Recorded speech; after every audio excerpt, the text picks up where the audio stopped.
नमस्कार, आप देख रहे हैं पूर्वांचल यूपी लाइव। मैं हूं राजेश सोनकर। हम इस समय बांसगांव थाना क्षेत्र के गोड़सरी गांव में हैं। गोड़सरी गांव में एक हत्या हुआ इसकी जानकारी इन लोगों को रात में हुई और ये बताया जाता है कि ये सोए हुए थे तो और सोने के समय गोली मार दी गई है। और ये जूस का दुकान चलाते थे, चौराहे पे जूस का दुकान चलाते थे। तो वही हम यहीं पे आए हैं इनके परिवार को देखने। पीड़ित परिवार का है, यहाँ पे दिखाई देता है। ये देखिए, ये आवास है और जो मृतक हैं उनकी 3 बच्चियां हैं। एक बच्ची की शादी हो चुकी है, 2 बच्चियां अभी कुंवारी हैं और एक लड़का है।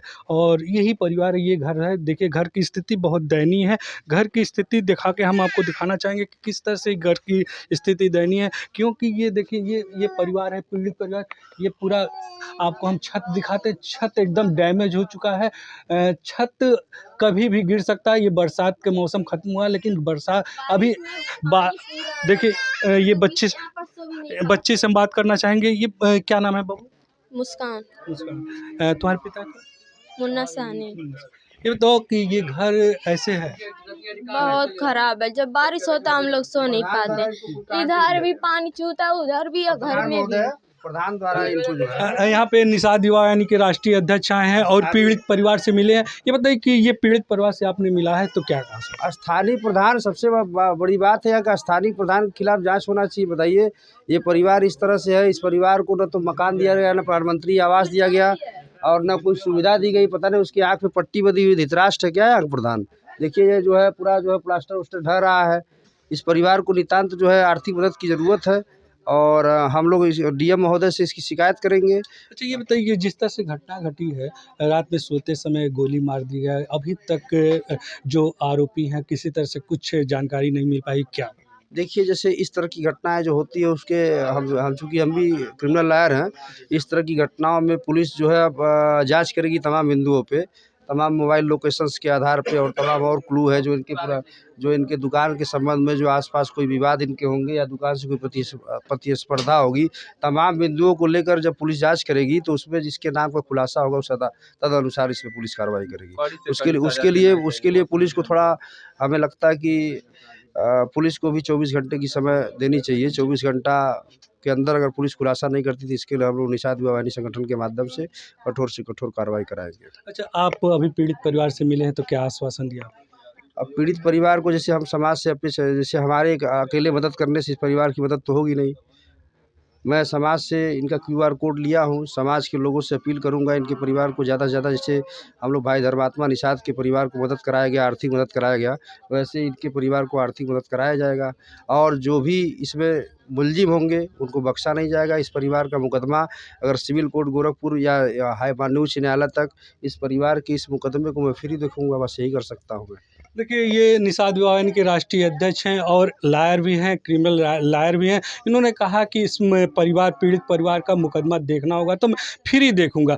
देखिए, ये निषाद समाज के लिए हर समय काम करते रहते हैं। ये निषाद समाज के जहाँ पे किसी तरह से कोई भी सहयोग की बात होता है तो वहाँ पर पहुँच जाते हैं। आज ये यहाँ पे आए हैं और इस परिवार से बात किया है और उन्होंने कहा कि इस पीड़ित परिवार को आर्थिक सहायता देनी चाहिए। और जिस तरह से घर की स्थिति है, घर की स्थिति देख के आपको लग सकता है कि कितनी दयनीय स्थिति होगी, क्या स्थिति होगी। और यहाँ के प्रधान जो है, प्रधान इस तरफ ध्यान नहीं दिया क्योंकि प्रधानमंत्री आवास योजना चलती है लेकिन यहाँ इनको किसी प्रकार का कोई सहयोग नहीं मिला है। अब हम इनके बच्चे से बात करना चाहेंगे। ये बताओ, क्या नाम है तुम्हारा? मेरा चंद्रभान निषाद नाम है। अच्छा, ये बताओ कि ये जो आपका परिवार है इसी तरह से कितने दिन से ये घर है? सर, हम इसी घर में पैदा ही हुए हैं, तब से ये घर ऐसे ही है, ऐसे चूता रहता है, ऐसे गिरता है, फूटता है। बारिश होता है सर, एक भी पानी बाहर नहीं गिरता है, सारा छत का पानी वहाँ नीचे गिरता है, इस गड्ढे में रुकता है, उसी गड्ढे में से हम लोग काट के बाहर फेंकते हैं, फिर उसके बाद यहाँ पर सोने लायक होता है। तुम्हारे पिताजी की जो हत्या हुई है उस पर क्या कहना चाहोगे? सर, हमारे पिताजी के ना किसी से विद बैर था, ना किसी से ताना सुनी थी, कुछ नहीं। बस उनका काम था बस मंडी जाना, मंडी से सामान लेकर आना, दुकान लगाना और बस उसके अलावा कुछ नहीं। खाओ पियो सो जाओ और नशा वगैरह में भी कुछ नहीं। और उसके बाद घर आना जाना, बस यही था सर। तो क्या मांग कर रहे हैं प्रशासन से? बस हमसे प्रशासन से यही मांग है कि जो मुजरिम अभी खुला घूम रहा है उसको कड़ी से कड़ी सजा दिया जाए। देखिए, पीड़ित परिवार है, दुखी परिवार है, क्योंकि पिता की हत्या हो गई है। पारिवारिक स्थिति भी दयनीय है और एकमात्र जूस की दुकान चलाने से दुकान चलाता है, उसी दुकान के जो आमदनी होती है उसी से इनका परिवार का खर्चा चलता है। लेकिन उसके बाद भी ये कुछ इन लोगों का कहना है कि जो चौराहे पे दुकान है, इनकी दुकान थोड़ी बढ़िया चलती है, इसकी वजह से भी कुछ लोग जलते हैं। लेकिन अब ये तो जांच की बात है, किस तरह से इस की हत्या हुई है और किनसे जांच के बाद पता चलेगा कौन किया है हत्या। हम इनसे बात करना चाहेंगे। ये बताइए कि ये घटना कैसे घटी थी? अरे मैया है हमारे घर बिछौनवा पर तक घटना भइल हो मैया। हमारे बिछौनवा पर हमारे तक बहिया पे घटना कैलस हो मैया।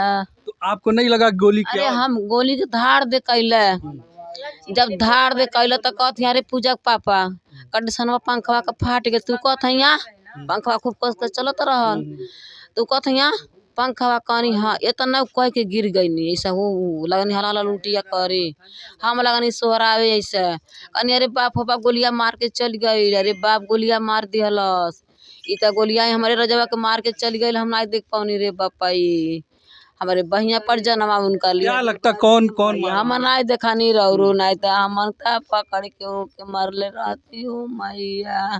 सब केहू जुटी गईल रह तनिको के जो पकड़ लेती ओकर गोड़वा हाथवा तक ढई गईल रह, तब तो सब जनतवा कूट के पिसान कर दिए रहत रे मैया। तो क्या चाह रही हैं आप? अरे मैया,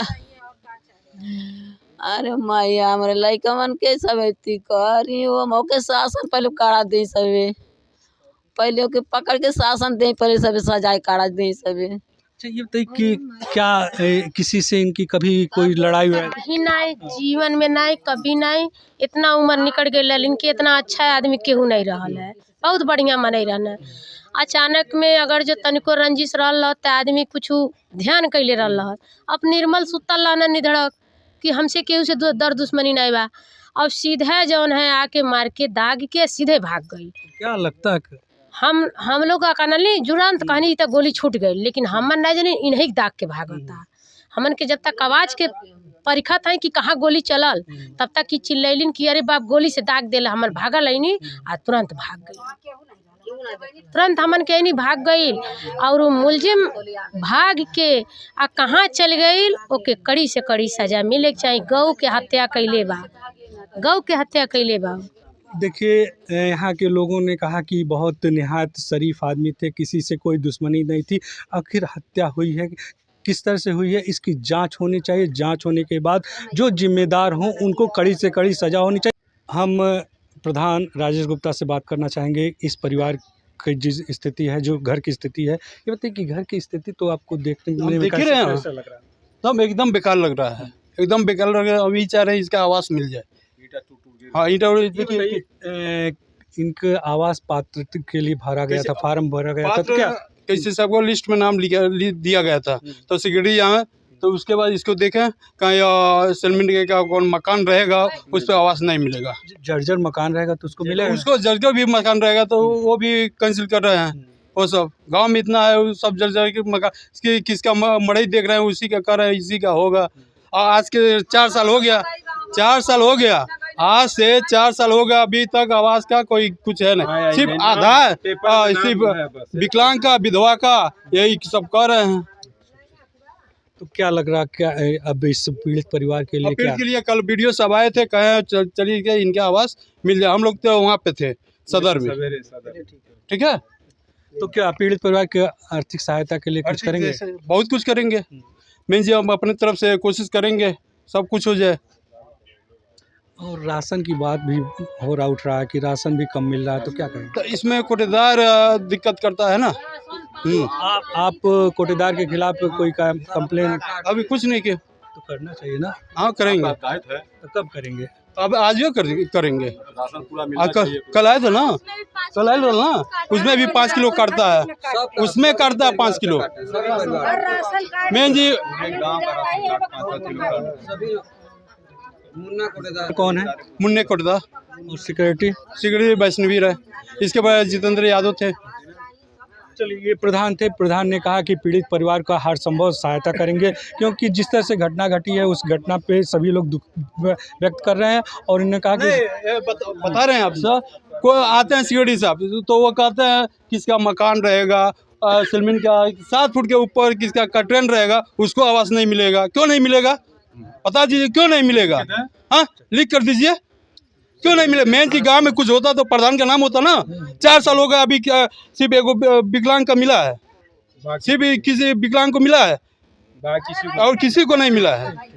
ये राजेश प्रधान जी हैं। इन्होंने कहा कि जो पात्र हैं उनको मिलना चाहिए, लेकिन जो यहाँ के जो जिम्मेदार लोग हैं वो अपात्र बता देते हैं और बताते हैं कि किस तरह से ये अपात्र होते हैं। और इन्होंने कहा कि अब पीड़ित परिवार के आर्थिक सहायता कराएंगे। और एक बात हम और करना चाहेंगे कि इस परिवार की आर्थिक स्थिति भी ठीक नहीं है, क्योंकि मकान की स्थिति जो जिस तरह से दयनीय है कभी भी गिर सकता है। और इस परिवार के आर्थिक सहायता के लिए यहाँ के लोगों ने मांग किया और निषाद युवा वाहिनी के राष्ट्रीय अध्यक्ष भी यहाँ पे आए थे। सुशील चंद्र साहनी जी भी आर्थिक सहायता देने के लिए अपने समाज के लोगों से अपील किया है और प्रशासन से भी अपील किया। और उन्होंने कहा है कि इस परिवार के पीड़ित परिवार का मुकदमा लड़ना होगा तो मैं निःशुल्क लड़ूंगा। पूर्वांचल यूपी लाइव के लिए मैं राजेश सोनकर।